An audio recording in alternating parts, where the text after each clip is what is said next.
Ford just took a cheeky public shot at Cadillac for attaching its brand new F1 team to Ferrari power, right as the 2026 rules reset turns the sport upside down. And yes, this is real, not clickbait. The poke came from Ford performance boss Mark Rushbrook, and it's all wrapped up in the Ford Red Bull Powertrains project versus Cadillac's Ferrari supply deal for their 2026 entry. Buckle up, because behind the wordplay is a serious fight over technology, pride, and who shapes the next era of Formula One. Ford didn't just welcome Cadillac to Formula One, they teased them. In fresh comments highlighted by Planet F1, Ford performance chief Mark Rushbrook pushed Cadillac for going to Ferrari for engines, while Ford is co-developing Red Bull's all-new 2026 power unit. It's the kind of corporate shade F1 lives for. We're building our own future tech with champions. You're borrowing from Maranello. It lands especially hard because 2026 is a clean sheet hybrid era, and everyone's watching to see who nails the new formula first. Why this jab matters? Teasing is only funny when your homework's done. Ford's work with Red Bull Powertrains is well underway, beyond the sticker on the cam cover stage. Multiple reports indicate Ford is deeper in the program than initially planned, and recent updates suggest RBPT Ford is hitting key power and development targets on the dyno. Translation: Ford has receipts, and that makes the taunt toward Cadillac bite. Cadillac's big F1 bet and the red horse under the hood. Cadillac isn't shy either. After the long, twisty saga of Andretti's entry, GM's Cadillac-branded team lined up a multi-year Ferrari power unit and gearbox deal, subject to final entry approvals, then confirmed as the supply path as the grid move took shape. In short, Cadillac will debut with Ferrari power before GM's own engine arrives later this decade. Strategically, it's smart. Show up ready to race with a proven kit while your in-house PU cooks. But it hands Ford an easy punchline. Works by Ferrari courtesy of your rivals? 2026, the reset that invites swagger. Why all the chest thumping? Because 2026 tears up the script. The MGU-H is gone, electrical deployment jumps massively, sustainable fuels are in, and Active Aero Plus, a manual override for battery push-to-pass, elevate energy strategy into racecraft. A 50-50-ish split in power between ICE and electric is the headline. For new or returning manufacturers, this is the moment to define the era. So when Ford flexes at Cadillac, they're not just trolling, they're signaling, we think our concept wins in the new rules. Ford plus Red Bull, the super team calculus. On paper, Ford picked the safest high-upside route. Partner with Red Bull, a serial championship machine that already incubated Red Bull powertrains after Honda's Will They Won't They saga. Red Bull knows how to win titles and run programs at the edge. Ford knows mass electrification, controls, and calibration at scale. If 2026 rewards energy management and clever control strategies, this pairing looks strong. Cadillac's counter, Ferrari now, GM later. Cadillac's Ferrari supply isn't a weakness, it's an on-ramp. Ferrari is still Ferrari. Deep resources, relentless development, and a customer track record, Haas, that proves plug-and-play can be competitive if the chassis is sorted. And with GM's own PU approved to arrive mid-era, Cadillac can shadow Ferrari's baseline while building internal IP. It's a two-phase plan: credibility on day one, sovereignty by day GM. Ford's tease makes headlines. Cadillac's structure may make lap time. What Ford's punch really say? Corporate teasing is never just sarcasm. Ford's tease works on three levels. Positioning: it frames Ford as a co-creator of the 2026 solution, not a customer. Psychology: it prompts Cadillac as dependent on a rival, Ferrari, while Ford stands shoulder to shoulder with Red Bull. Pressure: it publicly sets expectations. If Red Bull Ford crushes at launch, the prophecy fulfills itself. If not, the internet remembers. In F1, words are setups for future victory laps or receipts for future memes. Under the skin, why 2026 rewards brains over power. In the next era, energy allocation across a lap. Harvest, deploy, defend, attack might decide more battles than raw peak horsepower. The manual override, battery burst to pass, and active aero modes create chess on wheels. The team that nails software, thermal management, drivability, and the aero power unit handshake will rule.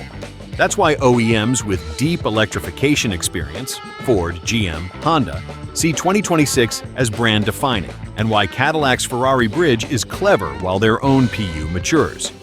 The risk ledger: who's exposed? Ford/RBPT. Incredible upside, but integrating a first-cycle power unit into a title-favorite chassis is high-wire stuff. If the control systems lag or the energy model misfires, the fastest car becomes ordinary overnight. Cadillac/Ferrari. Competitive out of the box, if Ferrari's PU is a peach, but Cadillac's chassis, operations, and development rate must be elite to maximize a customer engine. And they'll need to transition to a GM PU later without losing the plot. Ferrari's quiet power move. Don't overlook Ferrari's angle. Supplying Cadillac keeps two Ferrari-powered customer teams on the grid, Haas and Cadillac, offers extra data streams in year one of radical rules, and gently expands Ferrari's influence, especially in the US market. If Ferrari's 2026 PU is a rocket, they're powering their own works team and a high-profile newcomer. If it's mid-grid, the extra mileage still accelerates development. Either way, Ferrari wins. The 2026 Tech Cliff Notes, so you can win arguments online. No MGU-H, bigger reliance on MGU-K, up to 350 kW, with near 50-50 power split between ICE and electric. Active aero with defined modes and a new manual override for electrical overtakes.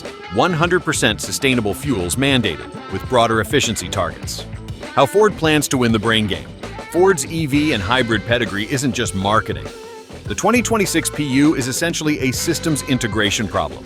Harvest maps, torque fill, anti-lag strategies without MGU-H, battery state of charge targets by corner, and engine ERS aero coordination.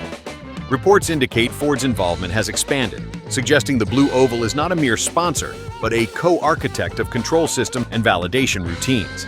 If Red Bull's chassis team gets the aero mode singing, Ford's software could be the conductor. Cadillac's blueprint to punch back. Cadillac's route is realistic. Learn fast with Ferrari power, build organizational muscle, then swap to GM's own PU once it's FIA certified and race-ready, currently targeted for 2029. It buys time to develop combustion architecture, turbo matching without MGU-H, high-voltage reliability, and control logic that won't strand the driver with drained exhausts on a straight. If they manage a clean transition, they'll have the benefits of both worlds, Ferrari's launchpad and GM's long-term halo. What the jab sets up for 2026. Imagine Bahrain 2026. Ford RBPT rollout with reigning champ swagger. On the other side, Cadillac Ferrari tried to prove a new name can execute a complex car PU package at speed. The first time a Red Bull breezes by a Cadillac using manual override, Ford's social team will hit the post. The first time a Ferrari-powered Cadillac undercuts them on strategy to take points, Cadillac's marketing will clap back. The storyline writes itself because Ford put a witty headline on it today. Where the lap time will really come from. Thermal management. Keep the battery in the window and the ICE cool to maintain consistent deployment. Lift/coast trade-offs. The better the efficiency, the less you compromise defending or attacking laps. Aero energy sink. Time the active aero switch and electrical push for minimum drag plus max shove. Drivability. Without MGU-H smoothing turbo behavior, torque delivery and anti-lag strategies decide traction out of slow corners. These are places where an OEM's control logic becomes racecraft. That's the frontier Ford and Cadillac are actually fighting on. The likely early season picture. Ford RBPT Red Bull, favorites on paper. Integration risk is the only cloud. Cadillac Ferrari. Baseline should be respectable if the chassis lands. Points are realistic. Q3's possible on good tracks. Ferrari works. If their PU is strong, both their car and Cadillac benefit from development rhythm. Everyone else, Mercedes' rumored progress could disturb everything. Honda Aston is a potential rocket. The reset is big enough to reshuffle a deck that looked fixed for years. The PR game, already underway. Ford's playful prod is savvy PR. It asserts confidence without overpromising. Cadillac's best reply isn't a tweet, it's a well-run debut, tight pit stops, clean reliability, and a chassis that makes Ferrari power look flattering. When your lap times talk, the memes write themselves. The beauty of this moment is that both manufacturers have credible paths to win, now and later. So, who's really winning this exchange today? On social media? Ford.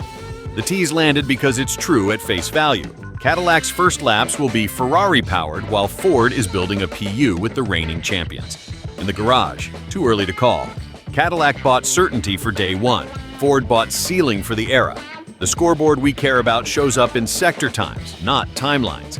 The bigger picture, what 2026 tells us about F1, F1's pivot to high electrification hybrids, sustainable fuels, and active aero, is attracting industry giants who sat out the last decade.